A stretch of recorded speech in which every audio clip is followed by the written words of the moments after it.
चुनाव में जीत हार के लिए प्रत्याशी क्या नहीं करते हैं।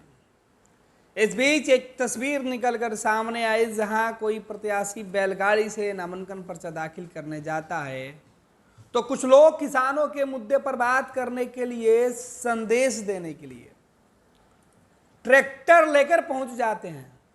सोचिए कि दुल्हन की तरह सजी हुई ट्रैक्टर पर प्रत्याशी खुद 2-3 लोगों को लेकर नामांकन पर्चा दाखिल करने के लिए निकल पड़े हैं, तो वो तस्वीर कैसी होगी। शायद आपने नहीं देखी होगी। ये तस्वीर देखिए। ये तस्वीर ट्रैक्टर पर बैठे जिस उम्मीदवार की है, वो उम्मीदवार है राष्ट्रीय जनता दल के सुधाकर सिंह।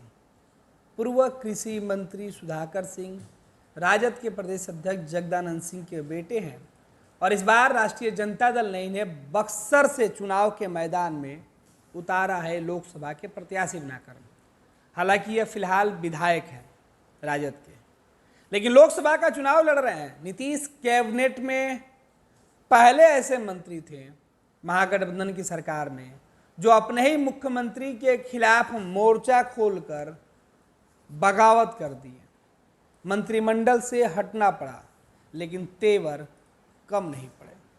ये वही सुधाकर सिंह हैं जब बिहार में महागठबंधन की सरकार चल रही थी, तब सुधाकर सिंह नीतीश के खिलाफ पूरे प्रदेश भर में किसानों को इकट्ठा करके मोर्चा खोले हुए थे। जब मौका संसद में जाने के लिए आपाधापी का था, लड़ाई का था, नामांकन पर्चा भरा जा रहा था लोकसभा के उम्मीदवार के तौर पर, तो सुधाकर सिंह ने बड़ी बड़ी गाड़ियों को छोड़ दिया। मोटरसाइकिल और पैदल जाने का फैसला नहीं लेकर ट्रैक्टर से जाकर यह संदेश दिया कि वो किसानों के मुद्दे जो अब से पहले उठाते थे वो आज भी उठाएंगे। संसद में जब जाएंगे तो किसानों की बात करेंगे। इन्हीं संदेशों को लेकर सुधाकर सिंह बिल्कुल बिना ताम झाम के एक ट्रैक्टर को फूलों से सजवाकर, क्योंकि ट्रैक्टर जो है आज किसानों की पहचान है, ट्रैक्टर किसानों की सबसे बड़े हथियार के तौर पर है।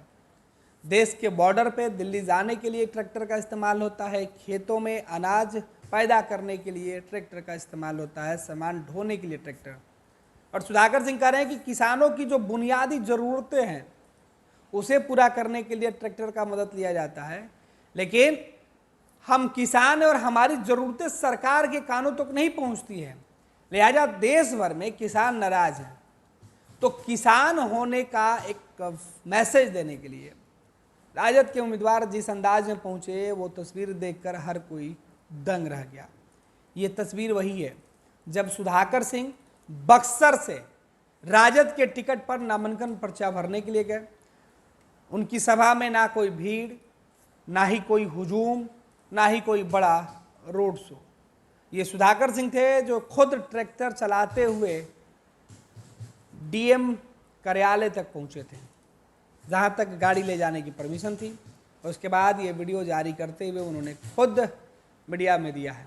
उसके बाद एक तस्वीर भी है जहां सुधाकर सिंह नामांकन पर्चा दाखिल करते हुए दिखाई पड़ रहे हैं।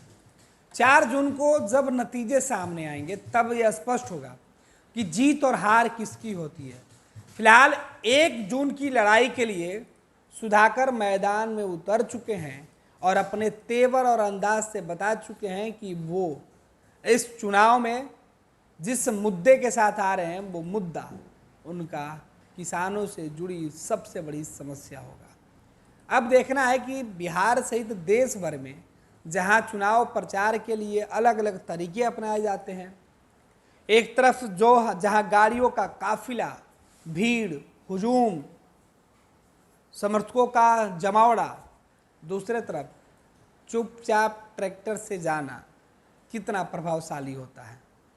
ये तस्वीरें देश भर में अलग अलग जगहों से निकल के सामने आती है, जहां नामांकन पर्चा दाखिल करने वाले उम्मीदवार मीडिया में अपनी छवि बनाने के लिए, मीडिया में हाईलाइट होने के लिए अलग अलग जुगाड़ करते हैं कि वो किस तरीके से हाईलाइट हो जाए। लेकिन बिहार सरकार के पूर्व मंत्री राजद के विधायक कभी पैदल चलते हुए दिखाई पड़ते हैं, कभी मोटरसाइकिल से और अब ट्रैक्टर से। हालांकि इसके पहले भी ट्रैक्टर से वो कई बार दिख चुके हैं, लेकिन लोकसभा चुनाव में पहली बार सुधाकर सिंह ट्रैक्टर लेकर जिस तरीके से नामांकन पर्चा दाखिल करने पहुंचे थे, उसके बाद इलाके में खूब चर्चा हो रही है। 26 वर्षों में 17,000 से अधिक डॉक्टर बना चुका बिहार एवं झारखंड के छात्रों एवं अभिभावकों के बीच सर्वाधिक विश्वसनीय एवं लोकप्रिय संस्थान गोल, नेशंस लीडिंग इंस्टीट्यूट। हमारा विश्वास गोल के साथ।